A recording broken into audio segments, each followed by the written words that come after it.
tema hoje é assim, é o perigo de se achar demais.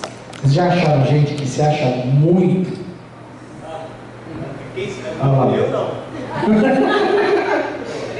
Esse entregou. Se entregou, né? Mas se achar, Se achar, não tem cara que se acha demais?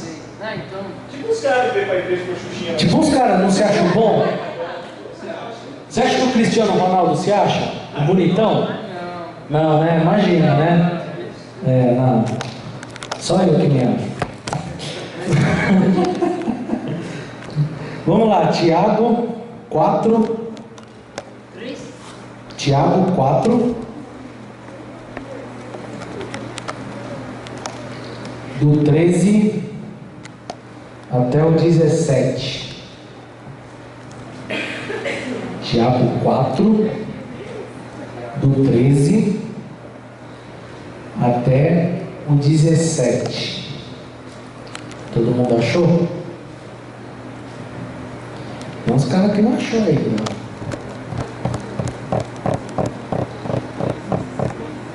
Tiago 4, do 13 até o 17.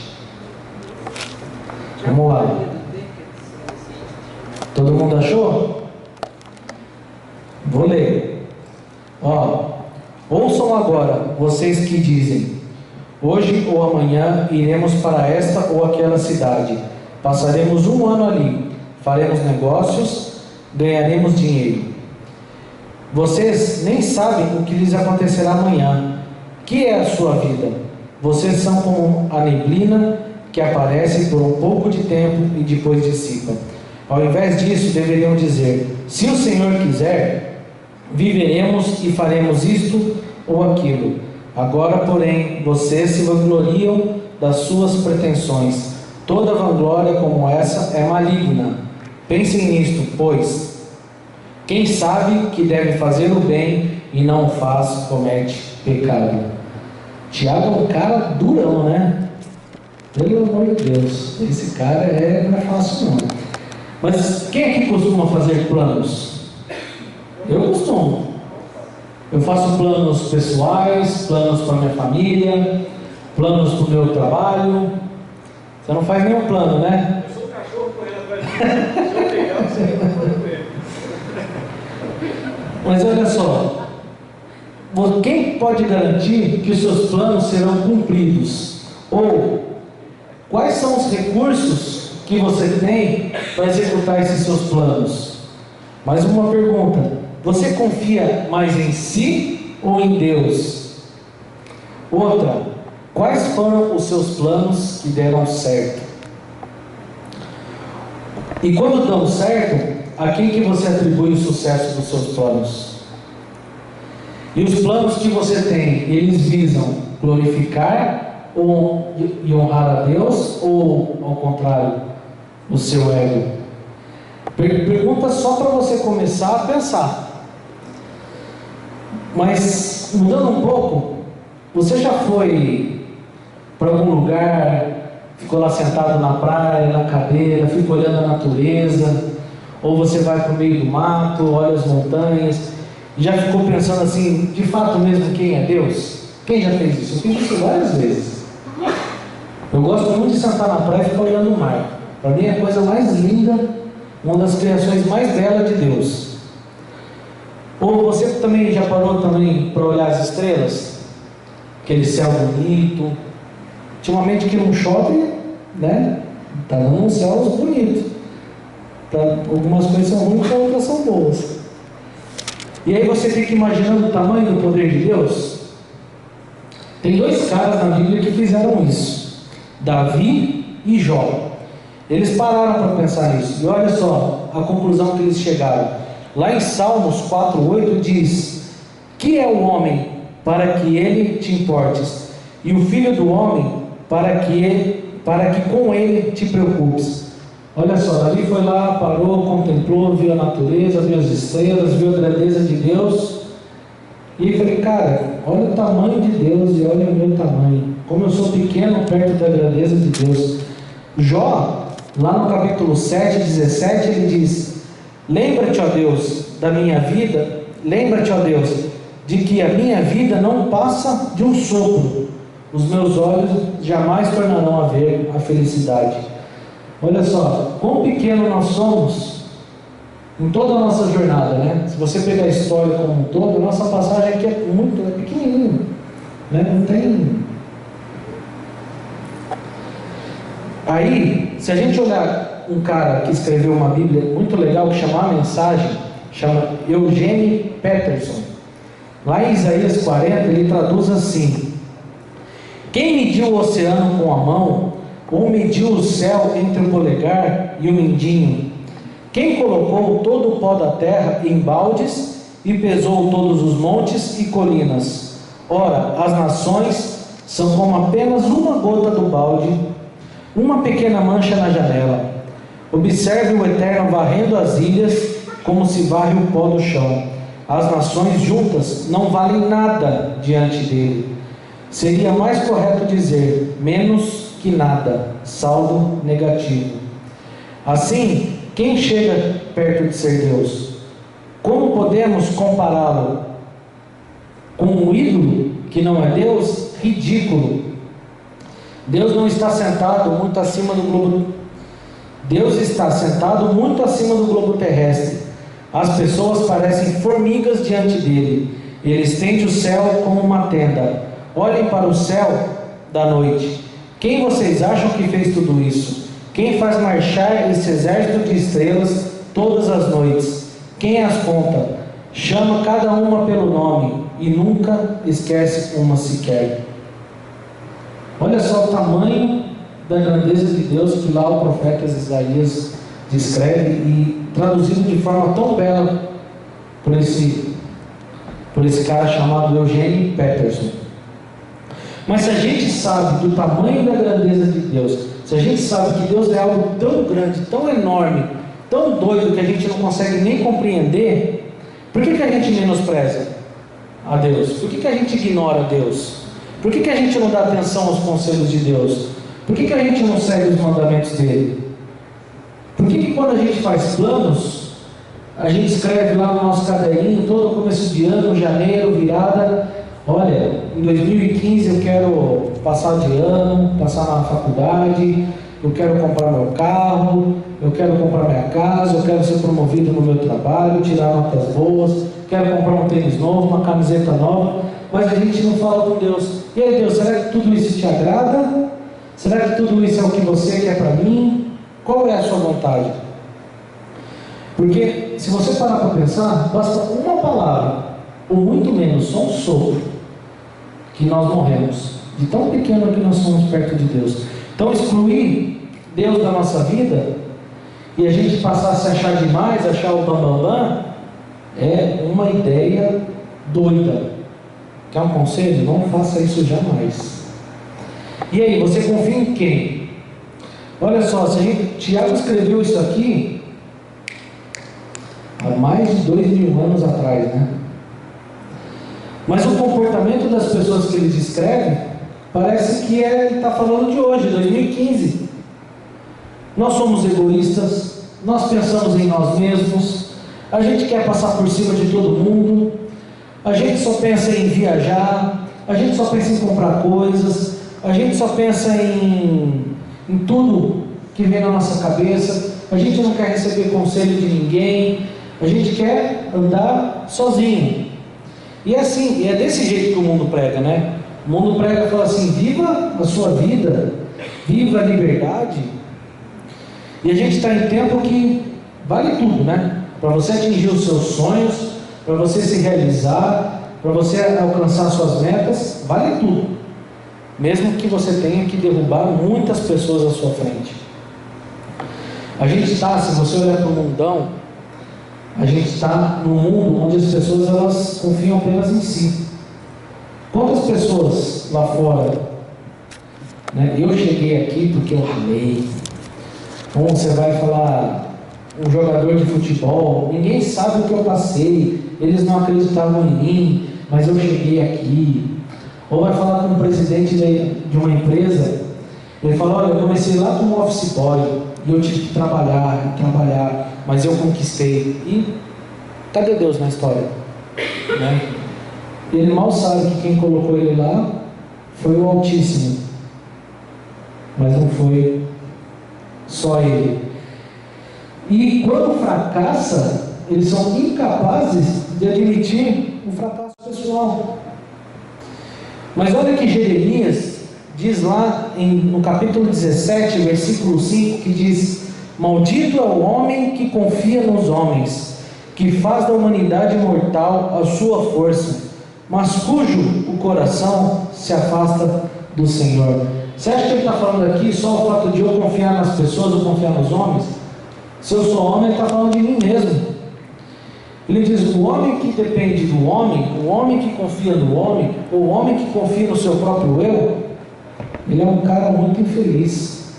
Aquele que se acha capaz de resolver tudo com a própria força, aquele que se acha capaz de eu não dependo de você, eu não preciso de você, esse cara, sabe como é que ele é tratado por Deus? Desprezo.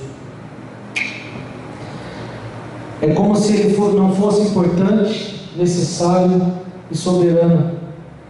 E o pior de tudo é que muitas vezes nós cristãos fazemos isso. Nas próprias igrejas, quantos pregadores, líderes se acham capazes de vir aqui pregar o Evangelho, falar coisas lindas, mas não acontece nada. Por quê? Porque eles acham que depende dele. Eu falo, eu não sou capaz de estar aqui. Eu falo muitas vezes para a Larisa, eu não sou capaz de estar aqui. Eu falo para a Larisa que eu não sei pregar. Eu falo para a Larisa que muitas vezes eu travo. Eu morro de medo. Cara, mas sabe a única coisa que eu faço quando eu preparo a mensagem? Eu me ajoelho e falo assim: Deus, eu estou aqui me borrando de medo, mas se o Senhor me colocou aqui, eu sei que o Senhor pode me usar. Então me usa, porque se eu for com a minha própria força, nada vai adiantar. E nós, como cristãos, nós somos piores, porque a gente sabe quem Deus é, a gente conhece a Deus e a gente continua fazendo as coisas sem perguntar. Aí o cara vem aqui: pastor, eu comprei um carro, eu não podia comprar um carro, agora eu estou com uma dívida de 500 mil reais na minha Ferrari, eu não consigo pagar, meu Deus. Aí fala assim: meu irmão, senhor, você perguntou para Deus, você consultou a Deus, você viu se você podia. Ai, pastor, mas o carro era tão bonito, ele fez promoção de 50%, de 1 milhão para 500 mil. Imperdível. É que nem 2 dias e meio de loucura de Iguatemi. Aquele shopping lota, cara. Aí você vai lá, vestido, R$400, desconto por 350, então R$50 de desconto. Nossa, é uma oportunidade imperdível. Mas aí, se a gente sabe quem é Deus, se a gente sabe que com Deus a gente pode conquistar tanta coisa, por que a gente é arrogante, a gente é prepotente, a gente faz os planos sem consultar Ele, depois a gente fica cheio de mimimi e choramingando? Se a gente pode colocar Deus em primeiro lugar, porque Ele diz, né? Buscar primeiro o reino de Deus e todas as coisas serão acrescentadas. Então, quando eu busco o reino de Deus em primeiro lugar, não vai faltar o que eu vestir, não vai faltar condução para ir para a igreja, nem para ir para o trabalho, não vai faltar o que comer, não vai faltar nada, né? Por quê? Porque se eu buscar Ele e der prioridade a Ele, Ele vai acrescentar tudo. Mas aqui Tiago está falando das instabilidades da nossa vida. Se a gente olhar lá no verso 14 de Tiago 4, ele faz uma pergunta meio irônica. Ele pergunta assim: o que é a nossa vida? Ele chama atenção para quê? Para a estabilidade da nossa vida. Alguém sabe aqui o que vai acontecer daqui 2 minutos? E se Jesus voltar, cara, e eu nem terminar o que eu estou falando? Mas eu não sei. Por isso que nós temos que estar o quê? Preparados. Mas se eu sair daqui da igreja, será que eu vou chegar em casa? Se Deus quiser. Mas se Ele não permitir, e aí? Muita gente que diz se Deus quiser, Mas é se Deus quiser, porque se Ele me permitir que eu chegue em casa, Né? Por isso que eu sempre oro, Deus, me coloca sempre em segurança. Né? Coloca os teus anjos ao redor do meu carro, ao redor da minha vida, ao redor da minha família. Mas a gente não sabe qual que é o dia da manhã. Se a gente olhar assim, quantas pessoas de janeiro para cá estão perdendo emprego?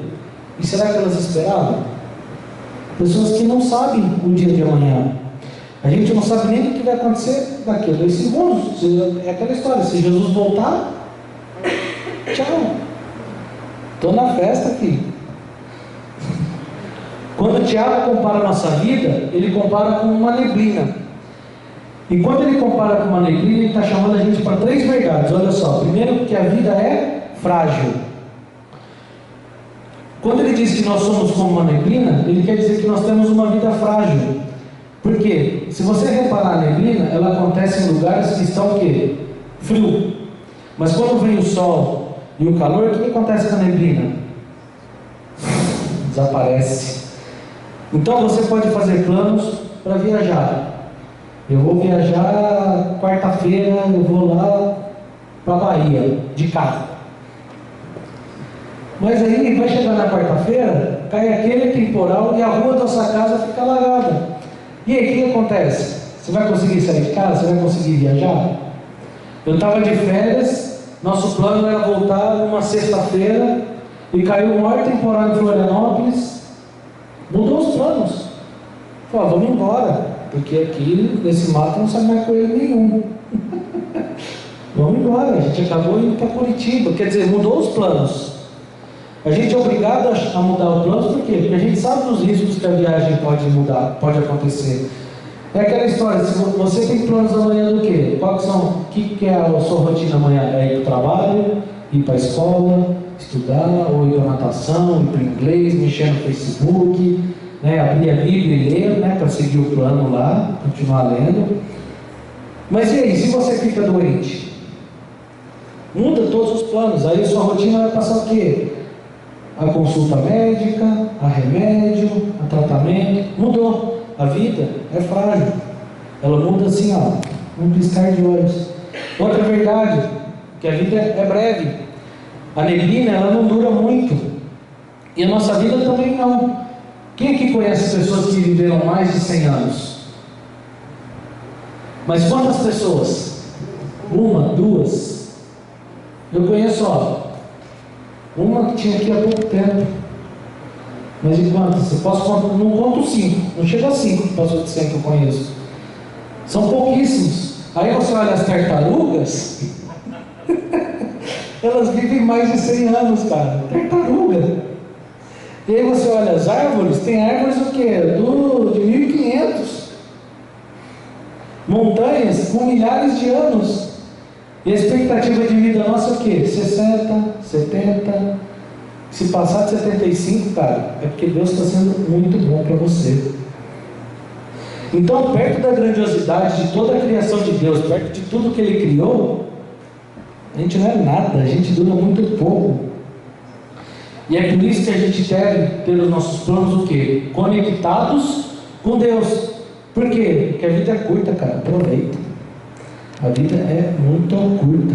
E se você não aproveitar, se você não colocar os seus planos nas mãos de Deus, você vai chegar lá nos seus 65 anos, perto de aposentar, você vai pensar assim, joguei minha mocidade, minha juventude, de toda forma. E se está no fim da vida, já não tem mais força. Mas é isso aí. Terceiro, a vida ela é insegura. É o que ele falou. Você não sabe como é que é o dia de amanhã. Eu não sei o que vai acontecer amanhã. Mas a gente não tem estabilidade nenhuma. Então a gente não pode se basear nos nossos planos. A segurança nossa tem que estar onde? Em Deus. Porque é Ele que dita a ordem do negócio. Se você entregar o seu controle nas mãos de Deus, a instabilidade toda que você sente, você vai sentir segurança. Por quê? Posso passar pelo que for, que eu sei que Deus vai estar comigo. Mas a gente ainda é turrão, né? A gente quer confiar em quem? Em nós. E aí é tudo que o capeta adora. Cara que está cheio de si, cara que se acha, cara que faz planos achando apenas na sua competência, ou confiando na sua própria força. Nossa, isso é um prato cheio. O diabo só fica lá, olha, aquele cara está se achando o melhor jogador do mundo. É ele que eu vou pegar. Tudo que o inimigo quer é que você seja menos de Deus e cheio de si. Porque aí, cara, eu vou falar uma coisa para o seu: diabo vai ficar desempregado. Porque os homens estão tão cheios de si que ele não precisa mais fazer nada. Ele está só assistindo. Mas aí ele só estende o tapete vermelho. Vai, ó. Olha aquela minissérie muito legal que está passando na televisão. Assiste. E seus pensamentos começam. Vai longe. Olha o BBB lá. Assiste. Liga a TV e você fica lá. Mas, e a gente tem exemplos na Bíblia de pessoas que se encheram de si e caíram. Alguém que acredita que Adão e Eva caiu só porque eles foram enganados por Satanás? Só porque ele chegou assim: olha a frutinha que bonita. Nada. Adão e Eva se encheram tanto de orgulho que o diabo só falou assim para ele: se você comer essa maçã aqui, você vai ficar igual a Deus. Você vai atingir o mesmo conhecimento que ele. Que os caras, opa! Alcancei minha independência. É agora que você é igual a Deus. Tá. Sabe de nada, inocente. Caim foi outro. O cara se encheu de orgulho. O cara estava se achando melhor que Abel. Aí ele foi lá, influenciado, né? Satanás foi só dando um cutucão para ele. Vai lá, você é melhor que Abel. Abel é um panaca, é um bobo, careta. Aí Caim perdeu o controle da vida, ficou irado, com inveja de Abel. E o que ele fez? Matou o irmão. Quer mais um? Acã. Acã ouviu mais os seus desejos do que de Deus. E o que Satanás fez? Só usou a brecha que ele deixou. Ele ficou se achando tão inteligente, tão cheio de si, que os planos de esconder os objetos que ele tinha roubado, ele achou que ele podia esconder de Deus. Se deu mal. Esconder de Deus, você não esconde nem o seu próprio íntimo. Mas o inimigo usa as nossas brechas. Ele coloca no nosso coração uma semente de individualidade. E aí ela acaba se transformando em egoísmo e nos tornando uma árvore que tem excesso de autoconfiança, que a gente pode tudo. E aí o que nos leva? Condenação, morte. Então, outro conselho: cuidado, não confia muito em si não. E agora, olha só, tem uma história de um rei chamado Uzias. Quem já ouviu falar de Uzias? Uzias está lá em 2 Crônicas 26. Esse é um cara que a glória foi da glória ao orgulho, do orgulho à queda. O rei Uzias, ele reinou a partir dos seus 16 anos. Quem que não chegou nem a 16? Então, mais um aninho aí, 2 aninhos, o cara já era rei. E reinou até 68 anos. Foi 52 anos à frente do reinado. E aí quando a gente lê a história de Uzias, a gente tem que dividir ela em 2 partes. A primeira foi antes do orgulho, e a segunda depois do orgulho. A primeira parte é Uzias temente a Deus. A primeira parte foi a vida de Uzias o quê? Conquistando, avançando, cheio de glórias, cheio de bênçãos. Foi Uzias andando na presença do Senhor. Foi Uzias mesmo assumindo um reinado sendo adolescente, ele ganhou guerras, ele construiu torres fortificadas, ele reconstruiu cidades, formou um exército poderoso, ele desenvolveu armas avançadas. E a gente, quando lê de 4 a 5, versículos 4 e 5 de 2 Crônicas 26, diz assim: tudo aconteceu porque ele fez o que o Senhor aprova, tal como seu pai Amazias, e buscou a Deus durante a vida de Zacarias, que o instruiu no temor de Deus. Enquanto buscou ao Senhor, Deus o fez prosperar. Então, enquanto ele andou na presença de Deus, enquanto ele buscou, enquanto ele colocou seus planos nas mãos de Deus, Deus o fez próspero. Mas aí, o orgulho. Não tem verão? O orgulho. Depois de ser abençoado por Deus e de tanto vencer, tanto militarmente como economicamente, lá em 2 Crônicas 16, diz que seu orgulho provocou a sua queda. E se você ler, Uzias se encheu tanto dentro de si, se achou tão forte, tão poderoso, que ele achou que ele podia até fazer o trabalho dos sacerdotes. Ele falou: sai, não preciso mais de vocês, eu vou lá entrar no santuário do Senhor, e eu vou dar as minhas ofertas, eu não preciso mais. E para quem não sabe, desde a instituição do tabernáculo, quando o povo saiu do Egito e peregrinava pelo deserto, Deus deixou bem claro que somente os descendentes de Arão eram os que podiam entrar no Santo dos Santos. E aí Uzias se achou o próprio Deus e achou que podia ir para lá. E aí o que aconteceu com ele? Com a desobediência da lei? Pegou lepra, ficou doente, ele aprendeu de uma forma bem sofrida que sem Deus ele não era nada, que sem Deus no controle ele não era ninguém. Aí ele teve que ficar isolado numa casa, teve que abrir mão do seu reinado e viver sozinho até a morte. O orgulho precede a queda. Enquanto Deus esteve na frente dele, ele ganhou. Ele pôs Deus de lado, perdeu. E quantas pessoas a gente pode ver? A gente tem exemplos na nossa sociedade de pessoas que estão caindo, e está nos jornais para tudo que é ver, pessoas caindo pelo quê? Pelo orgulho. Pessoas que Deus fez prosperar, porque as pessoas acham que é pelos seus métodos próprios, mas eles prosperaram da mesma maneira que estão lá em cima, eles estão o quê? Desabando. Esteja sempre alerta contra a autoconfiança. Você quer que seus planos prosperem? Você quer ser um homem ou uma mulher realizado?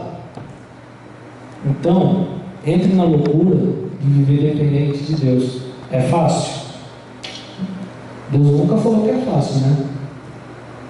Jesus mesmo falou que no mundo vocês teriam aflições, mas tenha ânimo, porque se eu venci o mundo e se eu estou com vocês, eu posso dar vitória para vocês. Provérbios 4:23 diz que acima de tudo guarde o seu coração, pois dele depende toda a vida. Cara, deixa o inimigo te enganar não. Coloca o seu coração naquele que pode mudar a sua história. Deus tem muito para você.